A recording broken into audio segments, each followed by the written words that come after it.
Hello प्यारे बच्चों, आप लोग कैसे हैं? उम्मीद करते हैं कि आप बहुत ही अच्छे होंगे और बहुत ही अच्छे से पढ़ाई लिखाई कर रहे होंगे। प्यारे बच्चों, आज मैं आप सभी बच्चों के लिए लेकर आया हूँ क्लास 10th से हिंदी किताब का लेसन 1, जिसका नाम है श्रम विभाजन और जाति प्रथा। श्रम विभाजन और जाति प्रथा। और आज हम लोग पढ़ेंगे प्यारे बच्चों इस लेसन का VVI subjective question. VVI subjective question. इसके पहले वाले वीडियो में मैं आपको इस लेसन का VVI ऑब्जेक्टिव क्वेश्चन पढ़ा चुका हूं प्यारे बच्चों। यदि आप नहीं देखे हैं तो चैनल पर जाके देख लीजिए। बहुत ही आसान भाषा में और बहुत ही बेहतरीन तरीके से मैं आपको पढ़ाया हूं प्यारे बच्चों। बिल्कुल एकदम आसानी से आपको सब कुछ समझ में आ जाएगा और बहुत ही बेहतर ढंग से याद भी हो जाएगा प्यारे बच्चों, है ना। तो यदि आप नहीं देखे तो जाकर देख लीजिएगा। और वैसे मैं इसी सब्जेक्टिव क्वेश्चन अर्थात इसी वीडियो के अंत में इन स्क्रीन में मैं उस वीडियो को दे दूंगा। इसे देखने के बाद आप उसे भी देख लीजिएगा एकदम बेहतर ढंग से। लेसन 1 का यानी श्रम विभाजन और जाति प्रथा लेसन का VVI ऑब्जेक्टिव और VVI सब्जेक्टिव सब कुछ क्लियर हो जाएगा प्यारे बच्चों। ठीक है, चलिए अपने टॉपिक पे चलते हैं। टॉपिक क्या है प्यारे बच्चों? टॉपिक है कि विषय है हिंदी, है ना। विषय हिंदी है प्यारे बच्चों और चैप्टर का नाम है श्रम विभाजन और जाति प्रथा, है ना, जिसके लेखक हैं भीमराव अंबेडकर। और आज हम लोग करेंगे प्यारे बच्चों VVI सब्जेक्टिव क्वेश्चन। ठीक है, चलिए आ जाइए सबसे पहला नंबर पे। सबसे पहला नंबर प्रश्न क्या कहता है प्यारे बच्चों? पहला नंबर प्रश्न है प्यारे बच्चों, लेखक किस विडंबना की बात करते हैं, है ना। लेखक किस विडंबना की बात करता है और विडंबना का स्वरूप क्या है? विडंबना का स्वरूप क्या है ना। देखिए सही मायने में ये क्या है? दो प्रश्नों का एक समूह है ना। दो प्रश्न इससे बना मतलब जोड़ दिए गए हैं प्यारे बच्चों। सबसे पहले आप समझिए विडंबना। मैं ऑब्जेक्टिव क्वेश्चन जब मैं पढ़ा रहा था प्यारे बच्चों तो मैं आपको विडंबना शब्द बहुत अच्छे तरीके से बताया था। विडंबना का मतलब होता है प्यारे बच्चों एक ऐसी स्थिति जो कि विश्वास के लायक नहीं हो। जैसे आप अगर 10th क्लास में पढ़ रहे हैं प्यारे बच्चों और आपको अगर 4 का टेबल यानी चरका का खोड़ा अगर आपको पूछा जाए और सपोज है कि आप अगर न बता पाए तो ये विश्वास करने लायक है? बिल्कुल नहीं है। कि आप अगर 10 क्लास में पढ़ रहे हैं और चरखा का टेबल अगर आपको नहीं आता है ना, चरखा का पचका का टेबल अगर आपको नहीं आता है तो 100% कोई इस बात पर विश्वास नहीं करेगा कि आप 10th में हैं और आपको चरखा का घोड़ा नहीं आता है, चरखा का टेबल नहीं आता प्यारे बच्चों। ये बिल्कुल विश्वास के लायक नहीं है। ऐसे ही स्थिति को कहते हैं विडंबना। ऐसे स्थिति को कहते हैं विडंबना, है ना। तो ये कहता है कि लेखक किस विडंबना की बात करता है और विडंबना का स्वरूप क्या है। आंसर देखिए क्या कहता है। लेखक उस विडंबना की बात करता है। लेखक यानी डॉक्टर भीमराव अंबेडकर प्यारे बच्चों उस विडंबना की बात करते हैं जिसके कारण आज के जागृत समाज में, आज के जागृत यानी जागरूकता से भरी हुई समाज, है ना। आज के जागृत समाज में प्यारे बच्चों जातिवादी विचार फल फूल रहा है। जातिवादी विचार फल फूल रहा है। अर्थात इस युग में भी कुछ लोग जातिवाद के समर्थक, इस युग में भी कुछ लोग जातिवाद के समर्थक और पोषक बने हुए हैं। जबकि विश्व के किसी भी समाज में जातिवाद आधारित श्रम विभाजन नहीं है ना। यानी डॉक्टर भीमराव अंबेडकर जी का कहना था सीधी सीधी बात क्या जो भारत जो है ये पहले वाले यानी प्राचीन भारत से बिल्कुल अलग है। आज लोगों की सोच बिल्कुल अलग अलग है प्यारे बच्चों, है ना। पहले के समाज में बहुत सारी कुप्रथाएं सम्माहित थी, है ना, जिनको तोड़ने के लिए या जिनको सुधार में लाने के लिए, है ना, कई लोग अपने जीवन का त्याग भी कर दिए, है ना। तब जाके हमारा समाज जो है बेहतर से बेहतर हो सका, है ना। तो कहने का मतलब ये हुआ कि आज जो हमारा समाज जो कि जागृत समाज है भेदभाव से उठ गया है ना, भेदभाव से ऊपर उठ चुका है प्यारे बच्चों। और सभी लोग लगभग पढ़े लिखे लोग हैं, सभी लोग लगभग पढ़े लिखे लोग हैं, है ना, अच्छा सोच समझ वाले लोग हैं। लेकिन इतना के बावजूद भी यानी ऐसा सभ्य समाज होने के बावजूद भी, इतना पढ़े लिखे जागरूकता होने के बावजूद भी जातिवादी नामक बीमारी नहीं जा रही है प्यारे बच्चों। समाज से जातिवाद यानी जाति पर आधारित कही गई बातें बिल्कुल भी समाप्त नहीं हो रही है। जबकि आज आप भी भले ही आप छोटा है, क्लास 10th में ही पढ़ते हैं, लेकिन आपको भी ये बातें जरूर पता अनुभव होने लगी होगी प्यारे बच्चों कि जाति बहुत ज्यादा मायने नहीं रखता है किसी भी चीज में।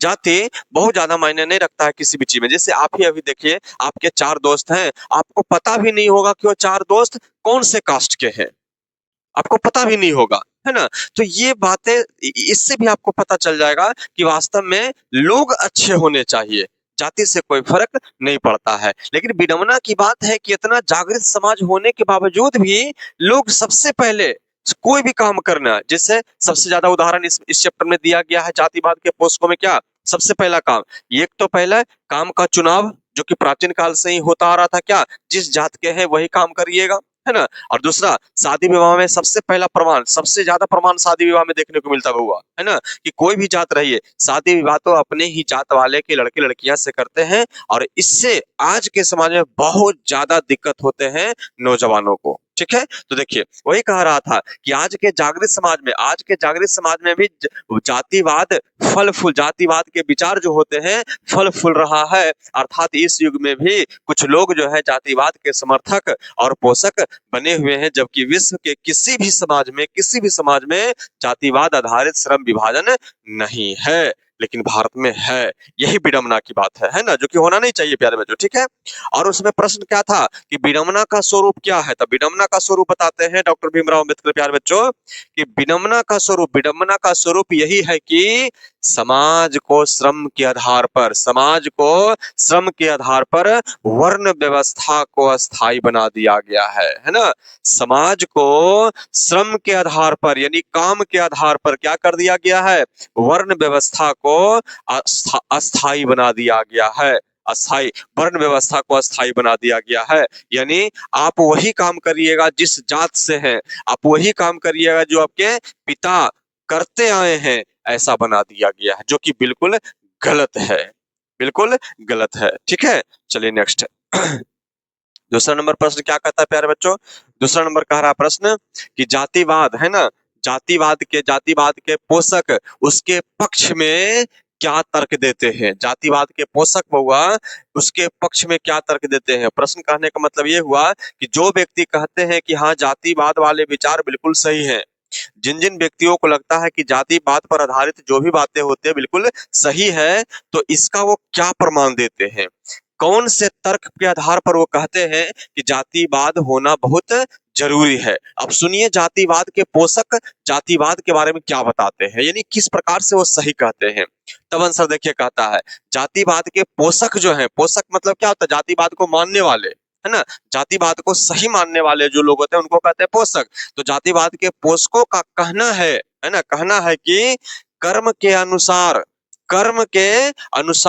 जाति का विभाजन हुआ था, कर्म के अनुसार जाति का विभाजन हुआ था, यानी काम के अनुसार जाति का बंटवारा यानी जाति का नाम दिया गया था।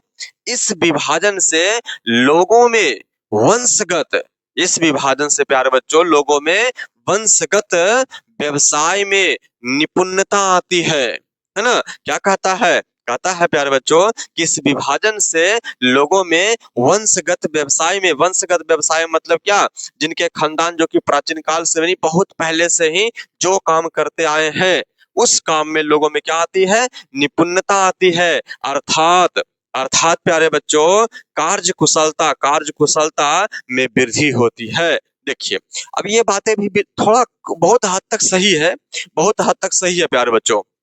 जातिवाद का पोषक, जो जातिवाद के पोषक हैं उनका सीधा सीधा कहना रहता है कि अगर कोई काम ऐसा है जो कि पिताजी कर रहे हैं और संजोग मानिए कि हमें भी वही काम करनी है ना, वही। अब जैसे एक बढ़ई को उठा लीजिए, एक बढ़ई जो कि लकड़ी फाड़ने का, चिरने का और लकड़ी से बहुत सारे फर्नीचर्स बनाने का काम करते हैं। क्योंकि अगर बेटे को बचपन से ही पता है कि हमें भी वही काम करना है और बच्चे भी बचपन से ही कुछ कुछ करना शुरू कर देंगे, है ना, तो 15-20 साल के एज जाते जाते वह भी एक बेहतरीन बढ़ई बन जाएंगे। इसमें कोई दो मत नहीं है।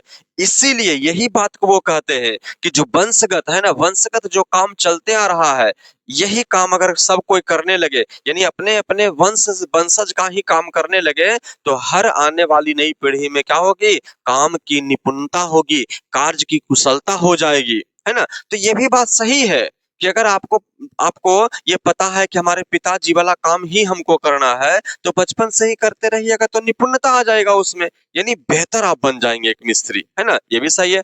लेकिन हर बच्चे में चार गो मान ली बेटा है, अब चारों बेटा को आपके काम में इंटरेस्ट हो ही, ये तो जरूरी नहीं है ना। ये जरूरी तो नहीं है कि हमारे पिताजी बढ़ाई वाला काम कर रहे हैं तो हम चारों भाई बढ़ाई वाला ही काम करें। हो सकता है चार गो में से एक गो या दो गो को ऐसा लगे कि मैं कोई और काम करूं। लेकिन जातिवाद का ये जो पोषक लोग जो हैं, ये किसी भी जात को दूसरे काम करने की अनुमति नहीं देते हैं। तब जाके जातिवाद के पोषकों के विचार जो है वो गलत हो जाते हैं, है ना। लेकिन कुछ हद तक देखा जाए तो ये सही भी है कि क्या कहता है, जातिवाद के पोषकों का कहना है कि कर्म के अनुसार जाति का विभाजन हुआ था और इस विभाजन से लोगों में वंशगत व्यवसाय में क्या होती है, निपुणता आती है, अर्थात कार्य कुशलता में वृद्धि होती है। ये भी बातें कुछ हद तक ठीक है ना। चलिए नेक्स्ट आ जाइए प्यारे बच्चों, तीसरा नंबर में क्या कहता है, कहता है जातिवाद के पक्ष में दिए गए तर्कों पर, जातिवाद के पक्ष में प्यारे बच्चों दिए गए तर्कों पर लेखक की प्रमुख आपत्तियां क्या है ना। यानी जातिवाद के पोषक जो हैं वो जो तर्क देते हैं अपने तरफ से कि जातिवाद सही है, उसका जो तर्क देते हैं, उसका जो प्रमाण देते हैं, उस प्रमाण पर लेखक को क्या क्या आपत्तियां हैं। तब आंसर कहता है जातिवाद के पक्ष में दिए गए तर्कों पर लेखक का कहना है कि जाति प्रथा श्रम विभाजन का स्वाभाविक विभाजन नहीं है ना। लेखक का कहना है कि जाति प्रथा जो है ना, श्रम विभाजन का स्वाभाविक विभाजन नहीं है, क्योंकि यह श्रम विभाजन के साथ साथ श्रमिकों का भी, है ना, श्रम विभाजन के साथ साथ श्रमिकों का भी विभाजन करती है।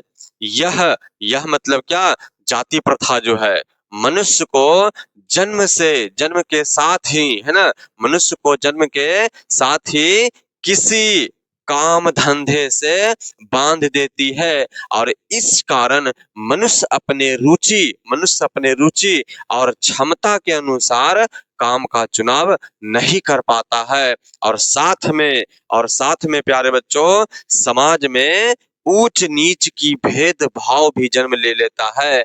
अतः यह विभाजन सर्वथा अनुचित है ना। विभाजन सर्वथा अनुचित है, इनका कहना था डॉक्टर भीमराव अंबेडकर को। ठीक है, समझिए बात यही है कि पोषक जो है उनका विचारधारा सीधे सीधे यही था कि जो व्यक्ति जो काम करते आ रहे हैं पहले से वही काम करेंगे, ठीक है।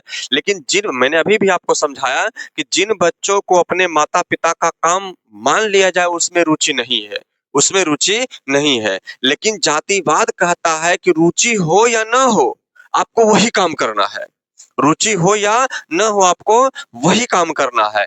तब जाके जातिवाद खराब हो जाता है प्यारे बच्चों, है ना। जातिवाद बिल्कुल सही था, ऐसा नहीं था, लेकिन बदलते हुए समय के अनुसार बहुत सारे लोगों को ऐसा होता है कि या तो अपने काम में, अपने माता पिता के काम में रुचि नहीं रहता है, या फिर कोई आपत्ति या कोई घटना घट जाने के कारण उनको अपना काम में परिवर्तन लानी पड़ती है या लानी आवश्यक हो जाती है, दूसरा काम पकड़ना पड़ता है। लेकिन जातिवाद इसका बिल्कुल भी अनुमति नहीं देता है।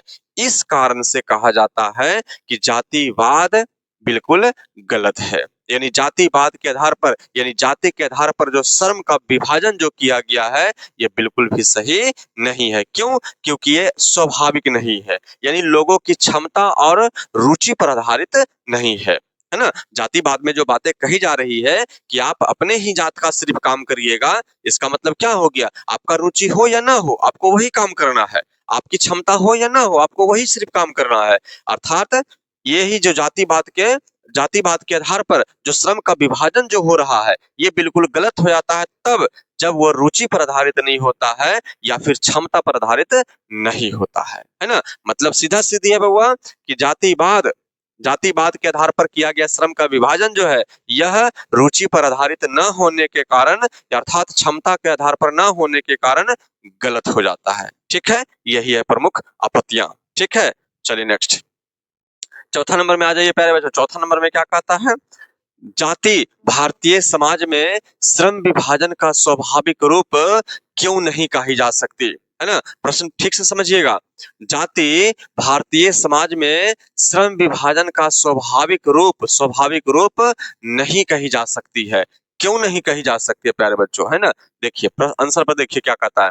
लेखक के अनुसार जाति भारतीय समाज में श्रम विभाजन का स्वाभाविक रूप नहीं है।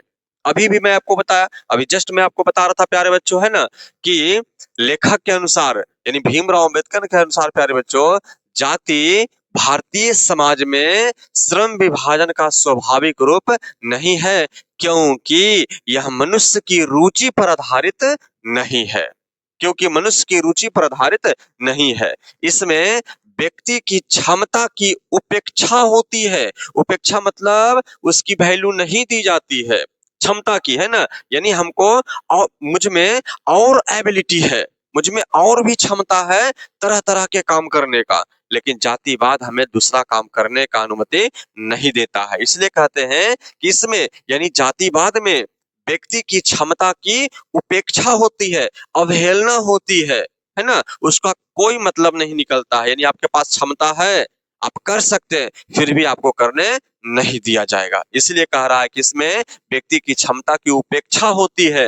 व्यक्ति अपनी रुचि अथवा क्षमता के अनुसार अपना पेशा तथा कार्य का चुनाव नहीं कर सकता है। यह व्यवस्था केवल माता पिता के सामाजिक स्तर का ही ध्यान रखती है, जिस कारण व्यक्ति जीवन भर के लिए किसी निश्चित व्यवसाय से बंध जाता है, जिसके कारण यानी फलतः काम करने की कमी जैसे संकट के समय उसे भूखे मरने के लिए विवश होना पड़ता है ना, विवश होना पड़ता है। सीधी सीधी बात है प्यारे बच्चों कि जातिवाद का सीधे सीधे कहना है क्या कि आप वही काम करेंगे जिस जात से आप बिलोंग करते हैं, वही काम करेंगे जो आपके पिताजी पहले से करते आए हैं, और दूसरा कोई उपाय नहीं है। ठीक है, और कोई उपाय नहीं है, जातिवाद ये कहता है प्यारे बच्चों।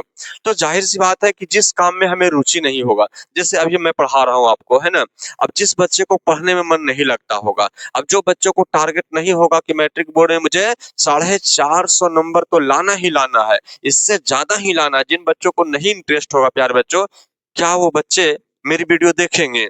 क्या वो बच्चे अपने से अच्छे से 1 घंटा 2 घंटा किताब पढ़ेंगे? नहीं पढ़ेंगे ना।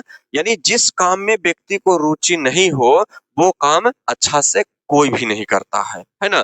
जिससे क्या हो जाता है, उस काम में सफलता उसको नहीं मिलती है ना। तो जब सफलता उस काम में आपको नहीं मिलेगा, आमदनी आपको सही से नहीं होगा, तो भूखे मरने की स्थिति उत्पन्न हो जाएगी। भूखे मरने की स्थिति उत्पन्न हो जाएगी, और इसके अलावा कोई और चारा नहीं होता है ना। नेक्स्ट आइए प्यारे बच्चों, नेक्स्ट क्वेश्चन क्या कहता है। पांचवा नंबर क्वेश्चन कहता है कि जाति प्रथा भारत में बेरोजगारी का एक प्रमुख और प्रत्यक्ष कारण कैसे बनी हुई है ना। प्रश्न को फिर से सुनिए। प्रश्न कहता है जाति प्रथा भारत में बेरोजगारी का एक प्रमुख और प्रत्यक्ष कारण कैसे बनी हुई है। यानी सीधे सीधे समझिएगा, भारत में बेरोजगारी तो खैर बहुत है, हम और आप सब जानते हैं, है ना।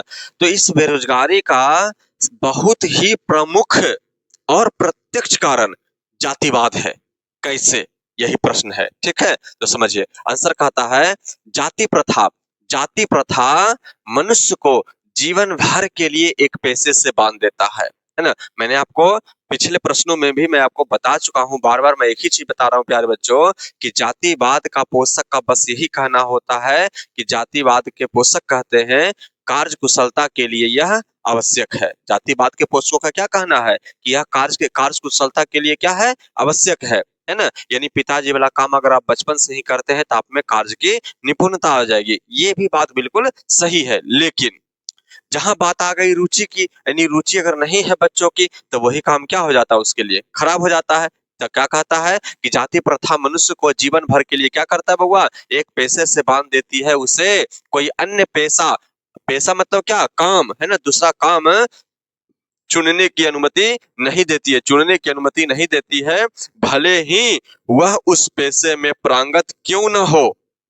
जबकि खराब स्थिति में व्यक्ति को पेशा यानी अपना काम बदलना अनिवार्य हो जाता है। लेकिन जाति प्रथा प्यारे बच्चों, जाति प्रथा के कारण पेशा यानी काम बदलने की अनुमति नहीं मिलती है, और ऐसे ऐसे में भुखमरी भुखमरी तथा बेरोजगारी की समस्या खड़ी हो जाती है। इस प्रकार जाति प्रथा भारत में बेरोजगारी का, है ना, भारत में बेरोजगारी का एक प्रमुख और प्रत्यक्ष कारण बनी हुई है ना। मैंने पहले प्रश्न, इसके पहले वाले प्रश्न में मैं बउआ यही बात मैं आपको बताया कि जब आपकी रुचि आपके पिताजी वाला यानी जाति प्रथा पर आधारित काम में है ना, जो कि जिस जात से आप बिलोंग करते हैं, जिस काम को आपके पिताजी पहले से करते आए हैं, अगर आपकी रुचि उसमें नहीं होगी तो आपको दूसरा काम तो करना ही करना है।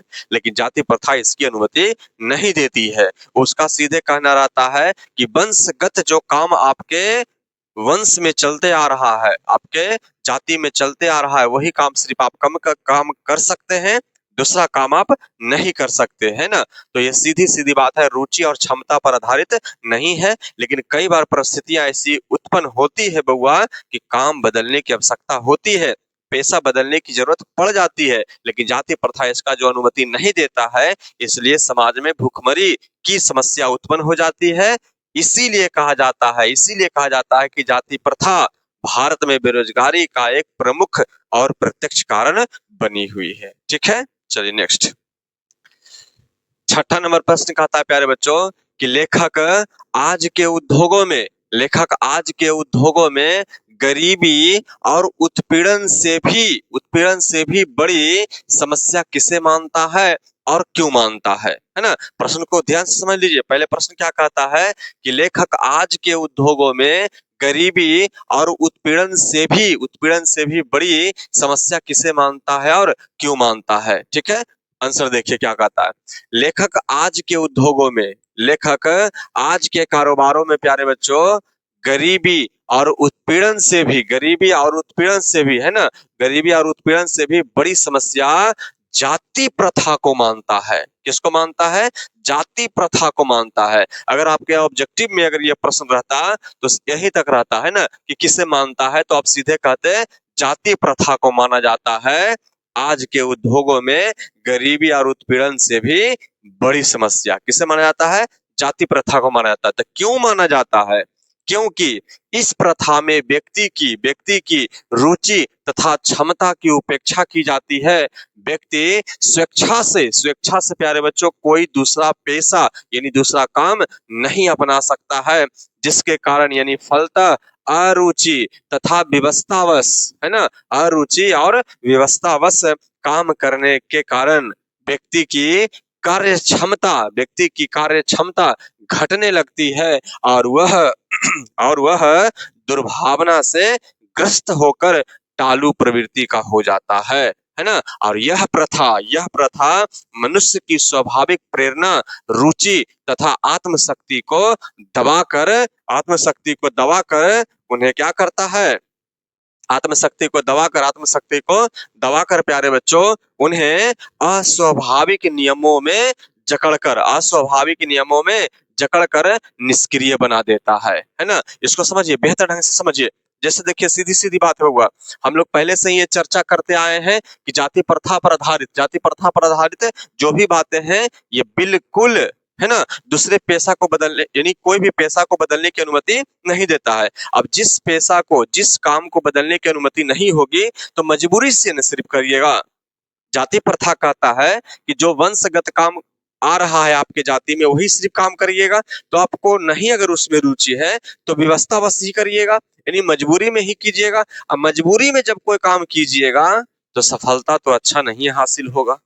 है ना। यानी आमदनी तो बेहतर से बेहतर नहीं हो पाएगी, और जब बेहतर नहीं हो पाएगी तो आपकी परिस्थितियां हो जाएगी खराब, और परिस्थिति जब खराब रहेगा तो घर से बाहर तक समाज भी और परिवार भी हर कोई आपको नीचा नजर से देखेगा और आप उससे ग्रसित हो जाइएगा। यानी लोगों की दुर्व्यवहार से आप ग्रसित हो जाइएगा और आप काम को टालू बन जाइएगा, यानी काम में टालू हर समय कहीं कहने लगिएगा अद्भुत करेंगे नहीं।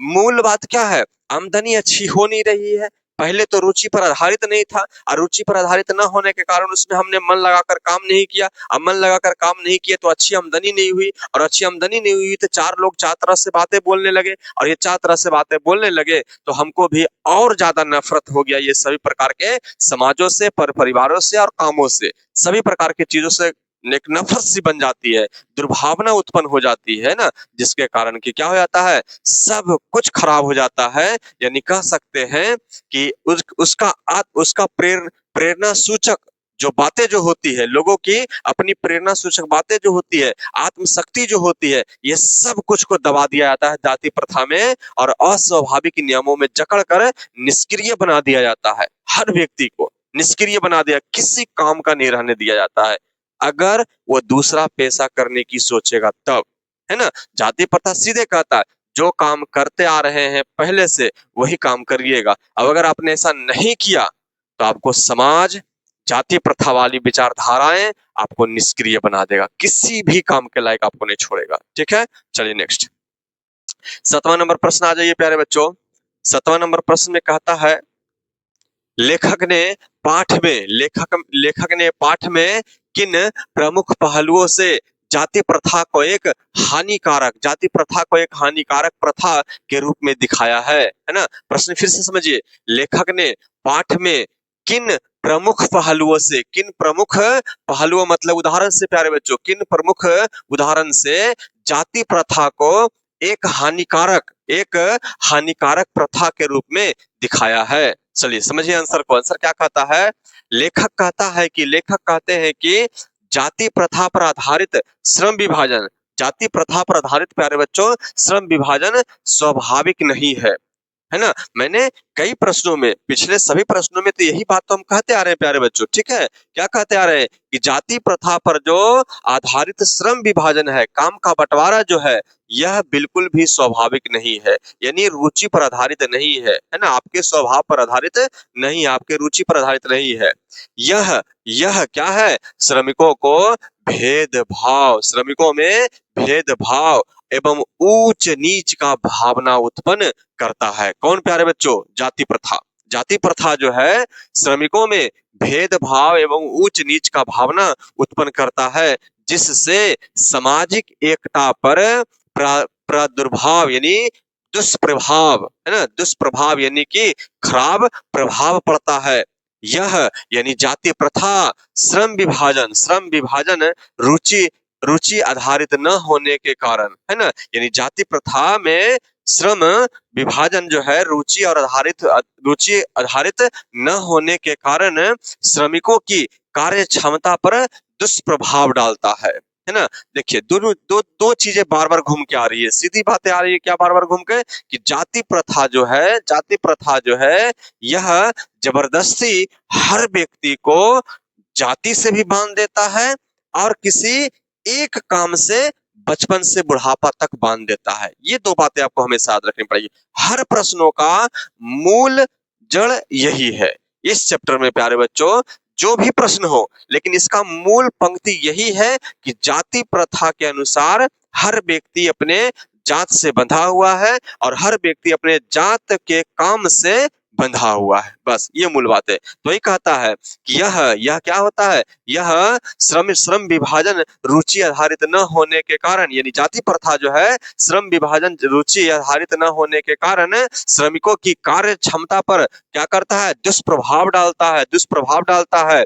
श्रमिक दुर्भावना ग्रस्त होकर, श्रमिक जो होते हैं दुर्भावना ग्रस्त होकर प्यारे बच्चों टालू तथा कम काम करने के लिए प्रेरित होता है, और यह श्रम विभाजन मनुष्य को माता पिता के आधार पर गर्भ में ही यानी पेट में ही, यानी जब बच्चा जन्म नहीं लिया है उसी समय में ही पेशा तय हो कर देता है ना। जाति प्रथा जो है किसी बच्चे को जन्म लेने से पहले ही ये बांध देता है कि यह ये काम करेगा, है ना। जैसे जाति प्रथा का सीधी बात है, अभी जैसे देखिए मान लीजिए हम लोग का जन्म नहीं होता, लेकिन जैसे ही गर्भाधान हुआ होगा माँ का, तो माँ के पेट में जब हम लोग थे उसी समय से पता हो गया था पूरे जमाने को कि यह पेट में जो भी है, माता पिता जिस जात के हैं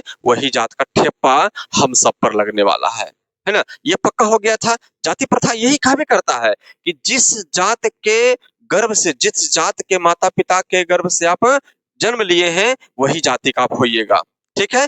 और दूसरी बात, जब आप थोड़ा बड़े होने लगिएगा तो आपको ये भी बताया जाएगा कि आपके जात का कौन काम है और वही काम आपको करना है, यही जाति प्रथा है ना। तो ये कहता है कि मनुष्य को माता पिता के आधार पर ही गर्भ में ही पेशा यानी काम तय कर देता है तथा सदैव के लिए किसी निश्चित व्यवसाय से यानी जाति के आधार पर उसी काम से बांध देता है। फलतः व्यक्ति को कभी कभी भूखों मरने की स्थिति के लिए विवश भी होना पड़ता है ना, विवश भी होना पड़ता है। तो वही कह रहा था, देखिए प्रश्न क्या कर रहा था कि लेखक पाठ में कौन से ऐसे उदाहरण बताए हैं जो कि जाति प्रथा को हानिकारक प्रथा बताया गया है, जाति प्रथा को एक हानिकारक प्रथा के रूप में बताया गया है। तो कौन से उदाहरण है? उदाहरण बस यही है कि जाति प्रथा की बातें इस प्रकार से है, इस प्रकार से इसका विवरण दिया जाता है जिससे कि हर परिस्थिति में, है ना, हर परिस्थिति में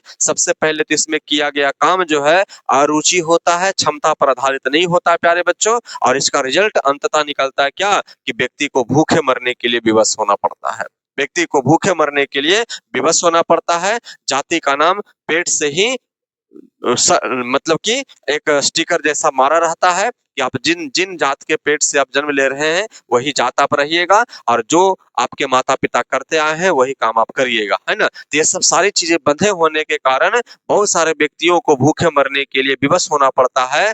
इसीलिए लेखक कहते हैं जाति प्रथा को एक हानिकारक प्रथा, जाति प्रथा को एक हानिकारक प्रथा, ठीक है।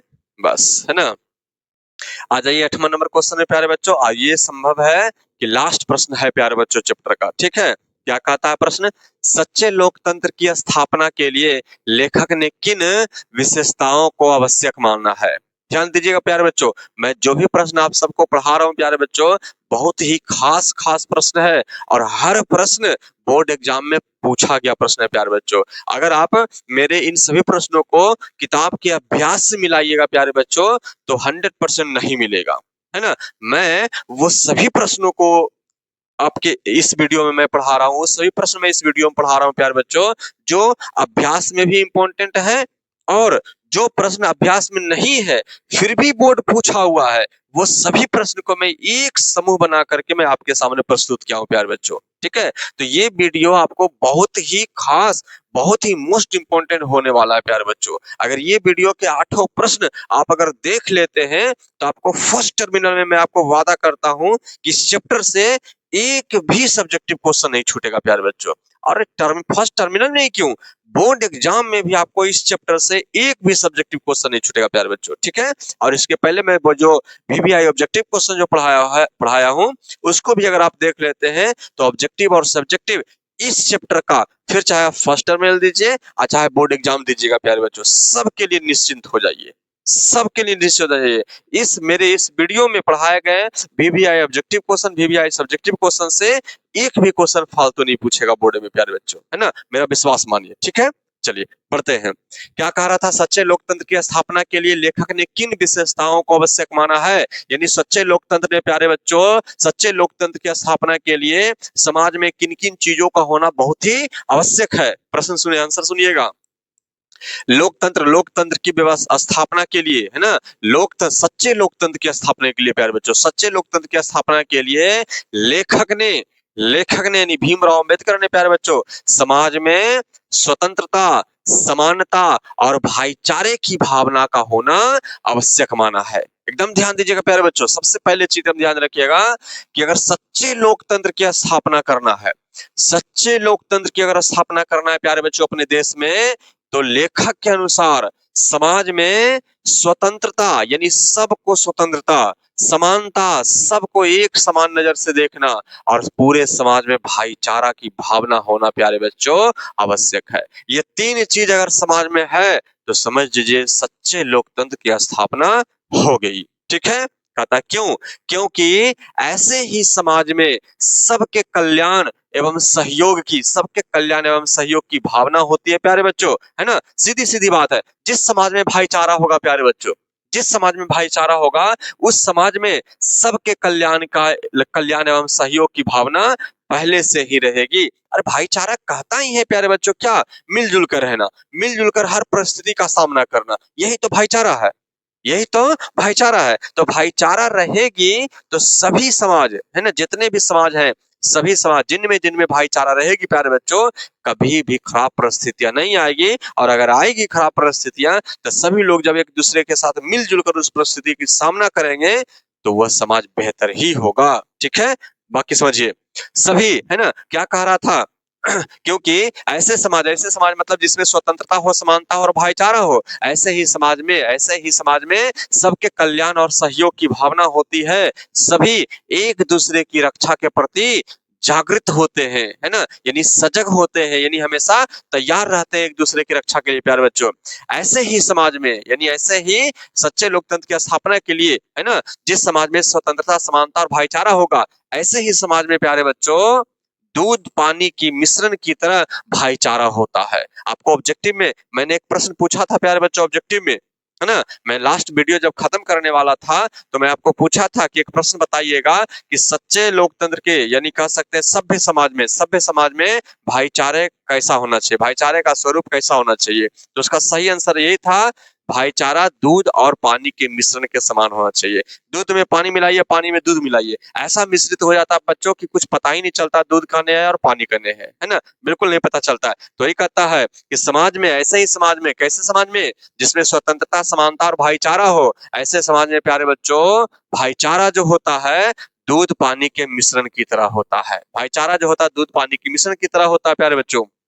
इसमें, है ना, यानी ऐसे समाज में सामूहिक जीवनचर्या की एक रीति तथा समाज के सम्मिलित अनुभवों का आदान प्रदान होता रहता है तथा तथा प्यारे बच्चों साथियों के प्रति श्रद्धा, है ना, श्रद्धा और समानता का भाव रहता है। यानी सच्चा समाज जहां पे भाईचारा होगा, समानता होगा, स्वतंत्रता होगी प्यारे बच्चों, जिस समाज में ये सारा चीज पाया जाएगा वही समाज सच्चे लोकतंत्र का निर्माण कर सकता है ना। और उसी समाज में ही हर व्यक्ति एक दूसरे के प्रति रक्षा की भावना भी रखता है ना, और उसमें एक अच्छी रीतियां भी पाई जाती है, बहुत सारी रीति रिवाजें भी अच्छी पाई जाती है ना, और सभी प्रकार के विचारों का या अनुभवों का आदान प्रदान भी होता है और सभी लोग साथी संगी बनकर एक दूसरे का सहयोग भी करते हैं और देश को विकास की ओर ले जाते हैं, है ना। लोकतंत्र को विकसित लोकतंत्र यानी सच्चा लोकतंत्र का निर्माण करते हैं प्यारे बच्चों। ठीक है,